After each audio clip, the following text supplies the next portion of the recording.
اچھی بات کو سن کر اس کو آگے شیئر کرنا صدقہ جاریہ ہے، اس لیے ویڈیو کو شیئر کریں۔ جناب رسول اللہ صلی اللہ علیہ وسلم کا ایک وقت وہ تھا کہ آپ سبع سماوات کے اوپر جا رہے تھے۔ کہا جاتا ہے کہ جبریل بھی آگے نہیں بڑھ سکا، اگرچہ یہ اصح کے خلاف ہے۔ اور ایک وقت وہ آیا کہ آپ نے 2-3 دفعہ بیویوں سے پوچھا کہ صحابہ نے نماز پڑھی یا نہیں۔ بیویوں نے کہا ہم ینتظرون، کا وہ انتظار میں۔ آپ نے نہایا ٹب میں، حفصہ کے ٹب میں، اور کمزوری کا یہ عالم تھا کہ آپ نے ان سے کہا کہ مجھے ٹب میں بٹھاؤ، اور پھر کہا کہ آہستہ آہستہ پانی ڈالو چاروں طرف سے مشکوں سے۔ اور بخاری میں ہے کہ آپ نے کہا انفعلتن انفعل، ہو گیا بس، اور پانی مت ڈالو۔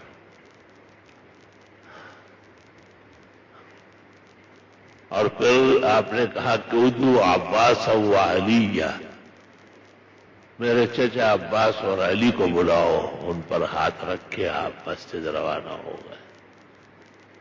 خود نہیں جا سکتے۔ ایسا وقت آتا ہے جیسے ہم خود نہیں آ سکتے، کرسی پر بیٹھ کر خادم کرسی چلاتا ہے۔ کبھی سوچا بھی نہیں تھا کہ یہ دن بھی دیکھیں گے۔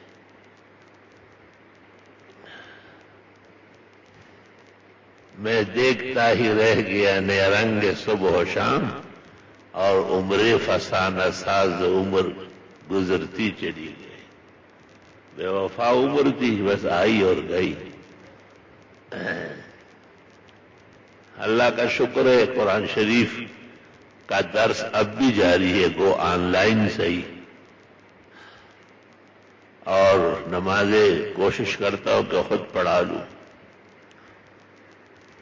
کیونکہ پیغمبر کو قرآن میں کہا اذا کنت فیہم فاقمت لہم الصلاۃ، جب آپ موجود ہو خود پڑھایا کریں۔ حالانکہ آپ کے پاس کیا کمی تھی؟ آپ کے چچا موجود تھے عباس، آپ نے کہا چچا تو سنو الاب ہے، باپ کی طرح ہے۔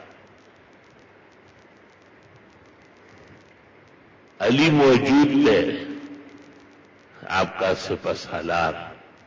عمر موجود تھے، جس کو آپ نے کہا میرے بعد نبی ہوتا تو عمر ہوتے۔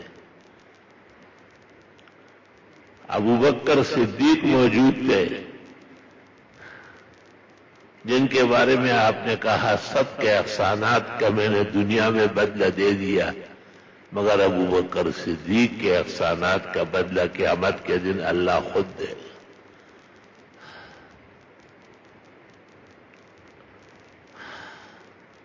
آپ نے کہا وہ اقرأ هذه الامہ ابی، اس امت کے سب سے بہترین قرآن پڑھنے والے ابی رضی اللہ تعالیٰ عنہ ہے۔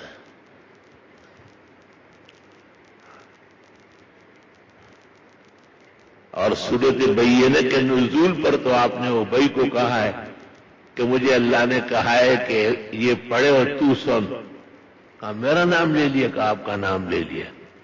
تو حضرت ابی رضی اللہ تعالیٰ عنہ رو پڑے اور کہا اللہ اکبر، اللہ نے عرش کے اوپر میرا ذکر فرما لیا۔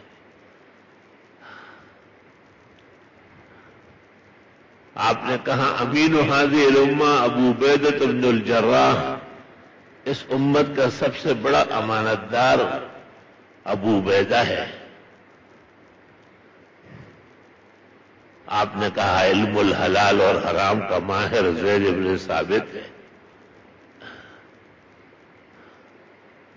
ان تمام لوگوں کے ہوتے ہوئے آپ کو اللہ فرماتے ہیں کہ نماز خود پڑھایا کرے۔ اندازہ لگایا کہ اللہ تعالیٰ کو امامت کتنا پسند ہے۔ آپ نے اس پر اخیر تک عمل کیا۔ نماز کے دوران آپ نے ابو بکر کو اشارہ کیا کہ پڑھائے۔ وہ آہستہ آہستہ پیچھے گئے اور آپ آگے آئے، مصلی کے اوپر بیٹھ گئے، بیٹھ کر پڑھا لی۔ نماز کے بعد آپ نے ابو بکر صدیق کو کہا انہوں نے کہا ابن ابی قحافہ کو کوئی حق نہیں کہ نبی کی موجودگی میں امامت کرے۔